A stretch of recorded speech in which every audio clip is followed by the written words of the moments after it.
continuation with our GMAT maths. We'll continue doing these questions further from GMAT official uh, guide. Okay, so let's have a look. Question number 16. Question number 16 says three machines individually can do a certain job in 4, 5, and 6 hours respectively. What is the greatest part of the job that can be done in 1 hour by two of the machines working together at respective rates? So we have to find the greatest part of the job. So which two machines will do the greatest part of their job? Those machines which are doing the fastest job. So these two machines are those which are finishing in 4 and 5 hours. They will do the greatest part of the job. Okay, in 1 hour. Okay, we have to calculate how much is the job done by them in 1 hour. Okay, so this is purely a question of time and work. So the machine which does finishes the job in 1 hour in 4 hours. So 4 hours it finishes one job.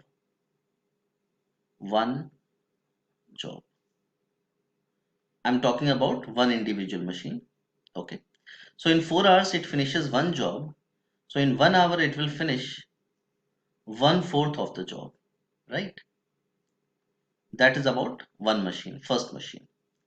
And the second machine which was doing the earliest job was doing in 5 hours.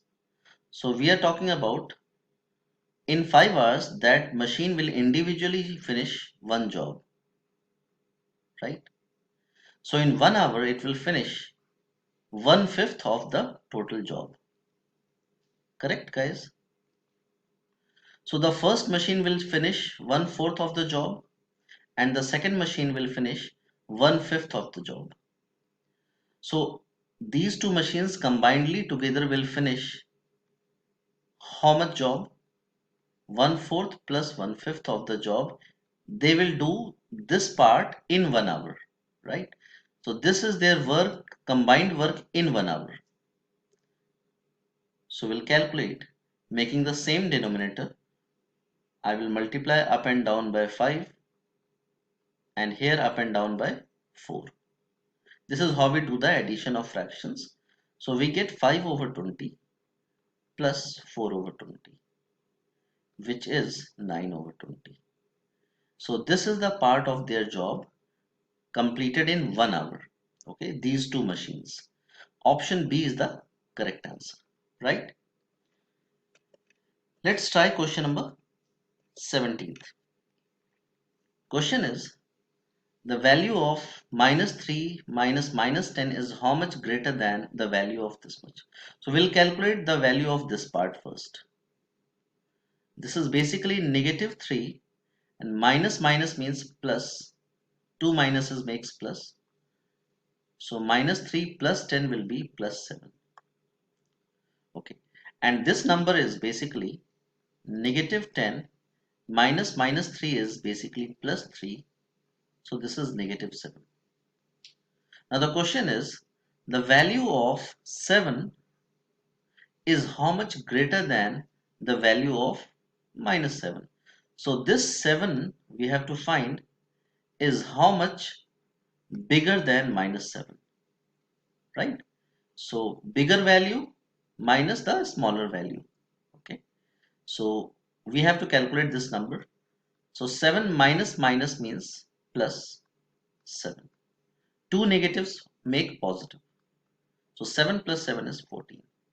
Option D is the correct answer. Right, guys? Okay. Let's come to question number 18. Question 18 says, if x and y are sets of integers, so the moment you see the sets, okay, so it comes to your mind that the question is related to the set, okay, which we have studied in our higher secondary or secondary schools. X delta y, So in this particular case, in this particular question, they are just representing x and y are the sets of integer, and x delta y denotes the set of integers that belong to x or y but not both. Okay, so x delta y is x or y but not both. Let me draw the figure so you understand better. So this is set x and this is set y. Now x delta y is the part A and C only. I'm representing with A, B and C so that you understand better. So x delta y is the set x or set y but not both. Means common part is excluded. Okay. So basically x delta y is just A plus C. Okay. Not the common part. Now they say if x consists of 10 integers. So x part is 10 integers. So can we say that A plus B is basically 10 and y consists of 18 integers. So basically B plus C is 18 and 6 of the integers are in both x and y. So basically 6 of the integers are in both x and y means the common part is 6. Okay, there are 6 integers which are both in x or in y. It means the value of B is 6, right? So we have to find x delta y consists of how many integers. So basically we have to find the value of A plus C. So that is quite easy, guys.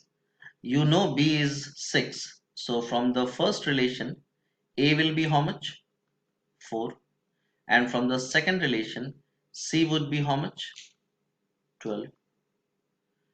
So A plus C will be 16. Option B is the correct answer. Right? Okay. Even though you don't think about set, you can easily do that question.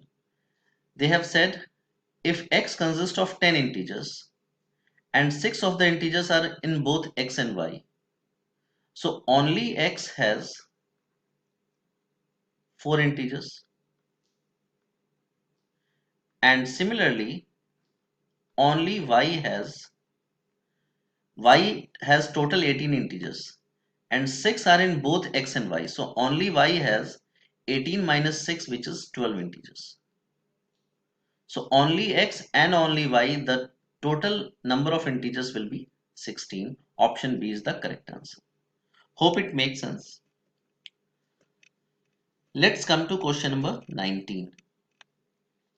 Question says, in this figure above, they are talking about this figure given, the sum of three numbers in the horizontal row.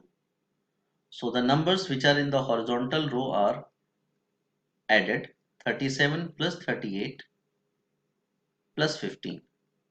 So their sum equals the product of the three numbers. So they said equal to the product of the three numbers in vertical column. So x times y times 15. We are just following the statement what they said. The sum of the numbers in horizontal rows equal to the product of the numbers in vertical column. Okay, we have to find the value of x times y. Basic maths will do that. 37 plus 38 is 75 plus 15 is 90. So 90 equal to x times y times 15. So 15 I will bring in division. So 90 divided by 15 equal to x times y. That is 6. So option A is the correct answer. Right, guys? Let's come to question number 20.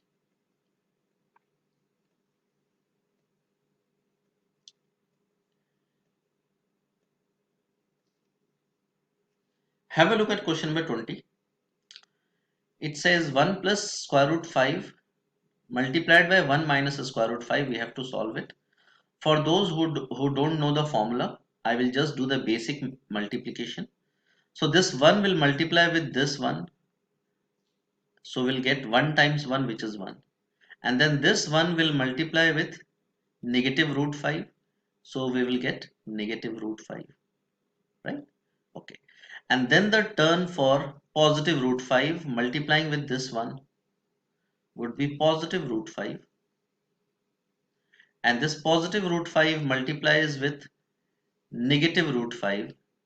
So a positive number multiplying with a negative number will be a negative number, and negative root 5 times root 5. Let me write that. Now negative root 5 and positive root 5 gets cancelled. So we get 1 minus. Now guys, root 5 times root 5 is 5. I hope you know that. If you don't know, please understand. Any number x, any positive number x can be written as square root of x times square root of x. Okay. So for example, if we have 7, let's say, so 7 can be written as square root of 7 times square root of 7, right? Okay. So similarly, root 5 times the square root of 5 would be 5. So 1 minus 5 is negative 4. Option A is the correct answer. Let's move on to question number 21. Question says, in the rectangular coordinate system above, the shaded region is bounded by straight lines. So let me show you the shaded region. It is not given in the question. So this is the shaded region, guys. Okay. Now the question is asking which of the following is not an equation of one of the boundary lines. Okay. So basically we'll have to decide the equation of the boundary lines for this shaded region. Okay. Now this shaded region is bounded by x-axis, and the mathematical equation of x-axis is y equal to 0. Why? Because x-axis is perpendicular to y at 0. That is why the x-axis is y equal to 0. Okay. What is the equation of y-axis? Now because y-axis is perpendicular to x-axis at 0, so the equation of y-axis is x equal to 0. You should remember these standard equations. So x-axis equation is y equal to 0 and y-axis equation is x equal to 0. Okay. What about this perpendicular line? Now because this perpendicular line is perpendicular at x, okay, so the equation would be x equal to 1 because it is perpendicular at x at 1. So equation of this line is x equal to 1. Okay. What is the equation of this line? Let me mark that with different color so that you identify easily.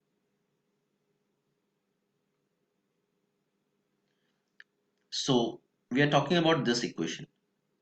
Okay guys, because this is a straight line, okay, and straight line equations are y equal to mx plus, where m is the slope of the line and b is the y-intercept. Okay, I'm just teaching you basic maths. Okay, so what is the slope of this line? M represents the slope. And how do we find slope? To find the slope, we use rise over run. Okay, so basically we decide that any two good points of the line, and we decide how much is the rise and how much is the run from starting from this point to reach at this point. So basically the rise is 1 and run is on the left side by 2 unit, so run is negative 2. So rise is 1 and run is negative 2. I started with this point, the point A. Let me mark that. Starting with point A and to reach at point B, my rise is 1 and run is on the left side by 2. So I put negative 2. Okay. So rise is 1 and run is negative 2. Okay. So slope is 1 over negative 2. And guys, what is the y-intercept? B means y-intercept. Y-intercept means where the line cuts the y-axis. So basically the line cuts y-axis at 1. So b value is 1. So equation of the line should be y equal to negative 1 over 2x plus 1. So that is the equation of the line. Now we'll simplify this to check which of the options does satisfy. So option A is the equation of the boundary. Option B is the equation of the boundary. Option C is there. And when you simplify this, let's make the same denominator.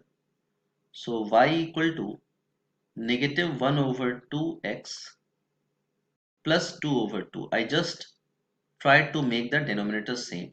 Okay. And here also I will multiply up and down by 2. Now we have all the denominators same. Okay. So we'll cancel all the same denominators and we bring minus x to the left side. So we get 2y plus x equal to 2. So basically equation of this line AB is option E. So which equation is not in the boundary lines? Option D is the correct answer. Hope it makes sense, guys. Let's move to question number 22. Have a look at the question. Question says, a certain population of bacteria doubles every 10 minutes. Of bacteria in population initially was 10 to the power 4. What was the number in population in 1 hour later? Okay.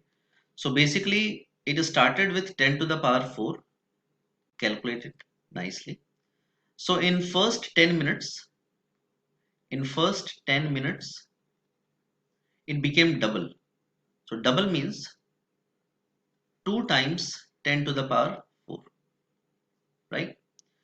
And then in the next 10 minutes again, it again became double. So double of the previous value. So 2 times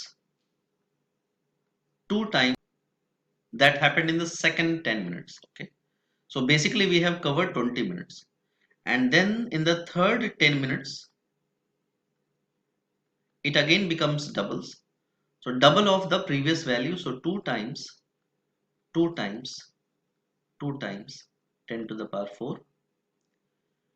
And like that, we have covered 30 minutes till now. So similarly, after 1 hour, the value would be, let me write it.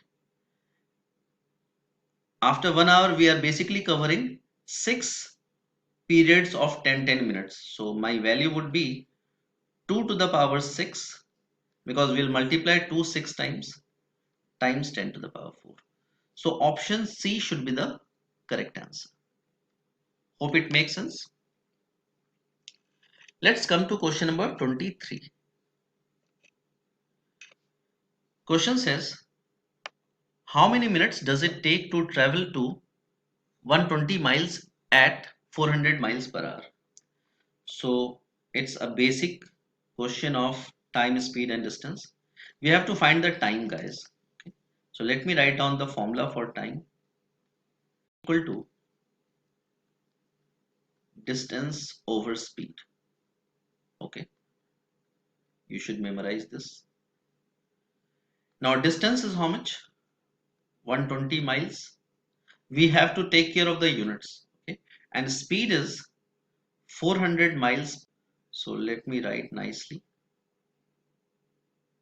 400 miles per hour, right? Okay, so simplifying that value, we get 0 gets cancelled, we get 12 over 40, and 12 over 40 can, let me write that, 12 over 40, this number can be divided easily by 4 up and down, so we get 3 over 10. So this is in terms of hours because here the speed was in terms of hours. Okay, now this hours will convert to minutes because the question is asking about how many minutes. So hour to convert to minutes, we have to multiply by 60. We will get 18 minutes. Option correct answer. Right? Okay. Let's move to next question, number 24. Have a look at question number 24, guys. Question is, if the perimeter of rectangular garden plot is 34 feet and its area is 60 square feet, what is the length of each of the longer sides? Okay. So for sure it is a rectangular garden, first of all, and perimeter is 34 feet and area is 60 feet. Okay. Now we have to find the length of the longer side. Okay. Now I'm sure you must be knowing that area is equal to length times width and perimeter is equal to twice of length plus width. Great. So guys, we'll do this question taking the help of the options. That's better. Now because the question is asking about the longer sides, so we'll start with the longest side first of all. Okay. I'm starting with option E. We're just attempting that. Okay. If the longer side is 15 and because the area has to be 60, so the other side has to be a multiple of 15 to get 60, right? So the other side we'll get is 4 feet, correct? If these are the two sides, 15 and 4, do they make the perimeter?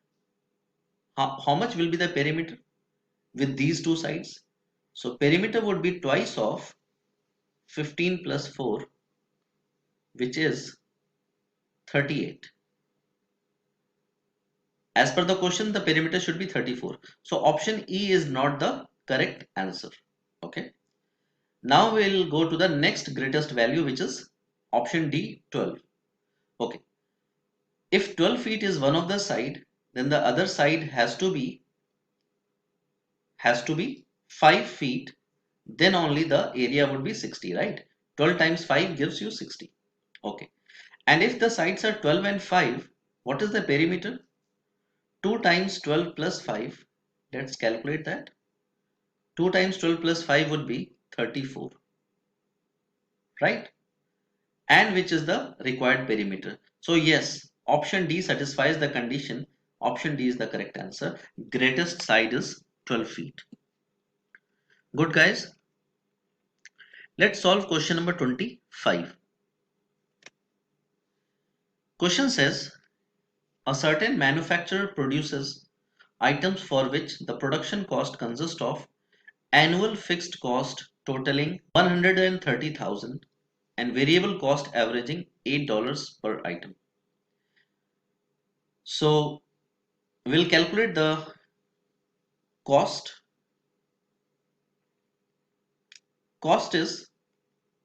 Fixed cost is 130,000 and plus additional is variable cost, and variable cost depends on number of item. As per the question, it is $8 per item. So suppose the manufacturer is making X number of items, so the cost would be 8 times X, right? So this is the total cost.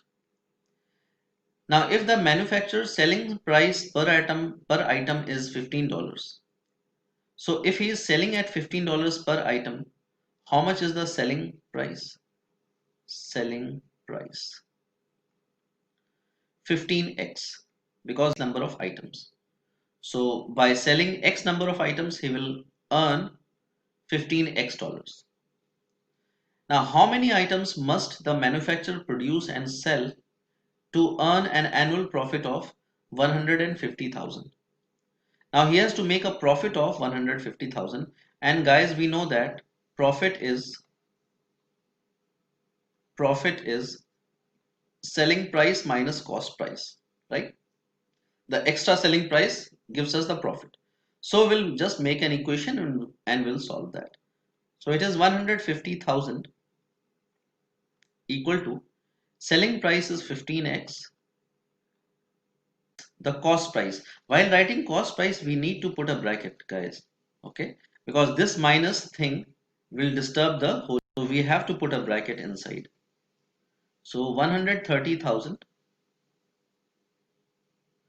plus 8x. Okay, we'll have to solve this equation now. We'll solve that. Let's see. 150,000 equal to 15x. Now I will break the bracket. So minus 130,000 minus 8x. So this is 15x minus 8x will be 7x minus 130,000 equal to 100. Okay, then I will bring this 130 to the left side. We'll get 280,000 equal to 7x, right? And so x equal to 40,000. Hope it makes sense. Option E is the correct answer. The manufacturer will make 40,000 number of items, right? Let's move on to number 26. Number 26 says, in a poll of 66,000 physicians, only 20% responded. So let's calculate how many responded. So we calculate 20% of 66,000.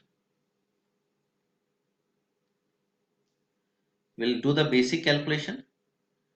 10% of 66,000 is 6,600. So 20% would be 132, 13,200, right? Okay, so these were those guys who responded. Let me write that. Okay, and then out of those who responded, 10% disclosed their preference for pain reliever. So we have to find how many of the physicians who responded did not disclose the preference. So if 10% disclosed the preference, how much percent did not disclose the preference? 90%, the remaining 90%, right guys?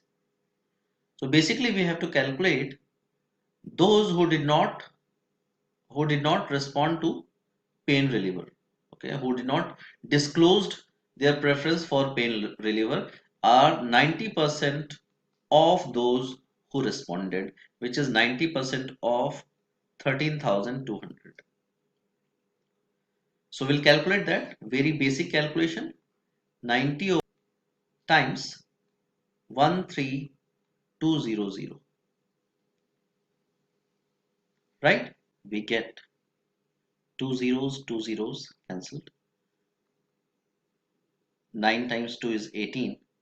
It is 11,880. Option E is the correct answer, right? Fine. Let's move on to next question, question number 27. It's 3 over 100. So guys, you should know how to convert a fraction to decimal. 3 over 100 is basically 0.03, and 5 over 1000 is basically 0.00 and then 5, and 7 over 100,000 is 0. This before 7 there would be 4 zeros, because in the denominator there are 5 zeros. So before 7 it would be 4 zeros and then 7, and because we have to add them up, so it is 70530.0. So option E is the correct answer. Fine. Let's move on to number 28.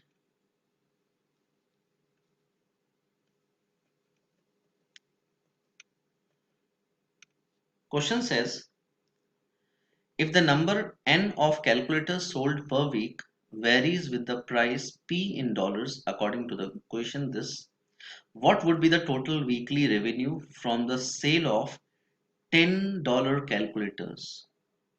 Please understand, the question is trying to deceive you.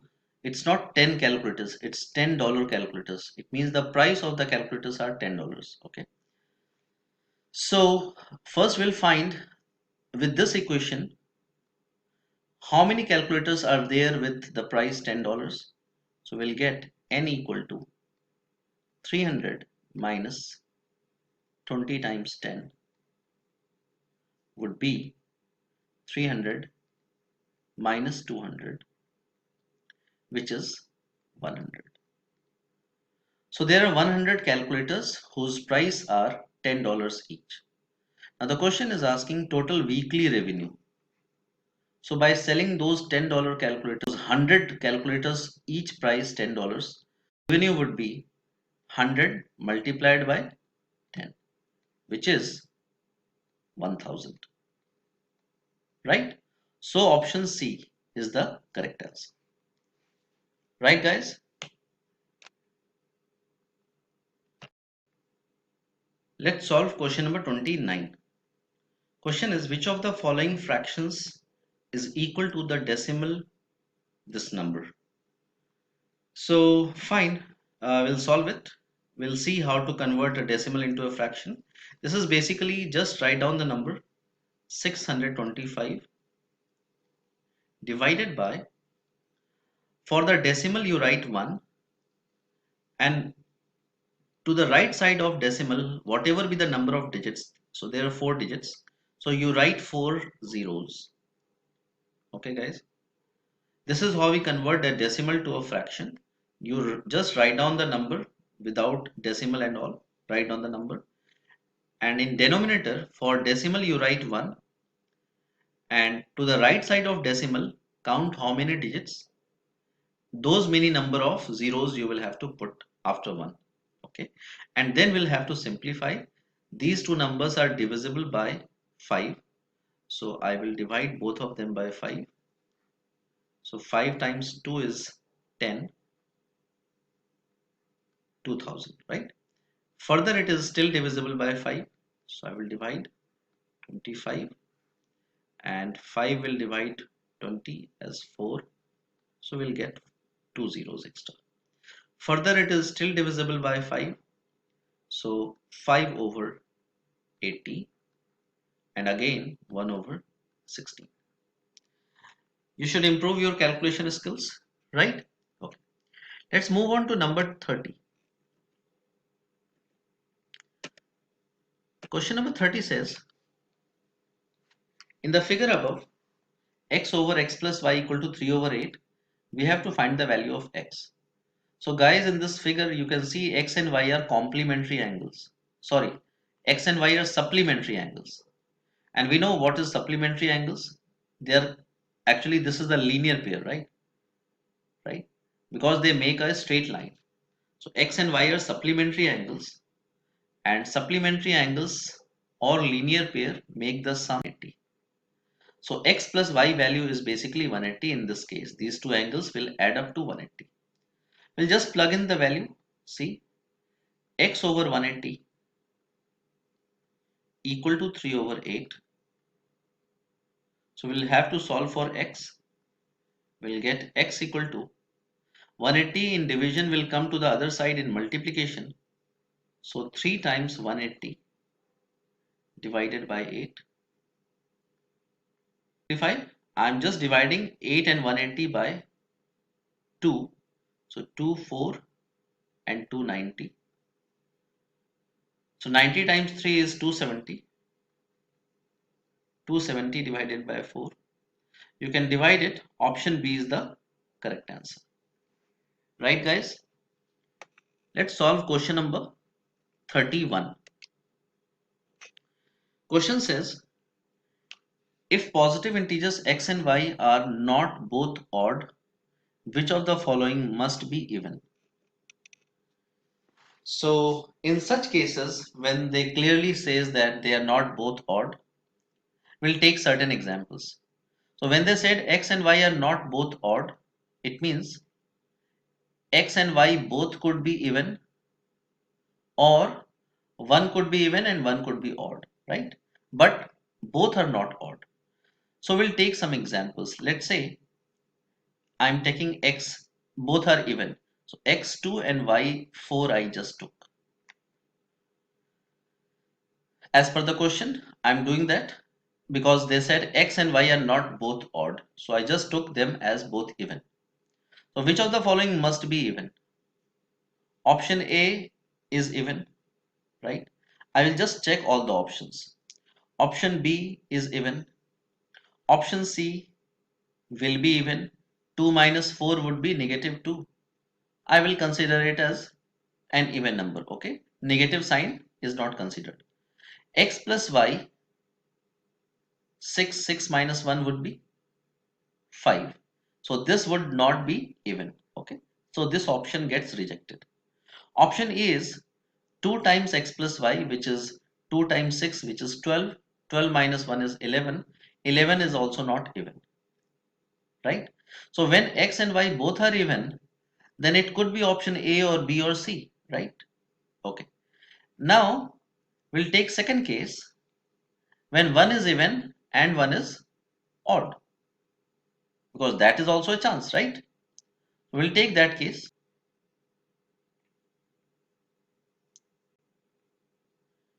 Okay. Now this time I will take x and y is even. So 3 times 4 will be 12, which is an even value. X plus y, 3 plus 4 will be an odd value, so not satisfying. 3 minus 4, 1 will be an odd value, negative 1, which I said as an odd value. So option A is the only value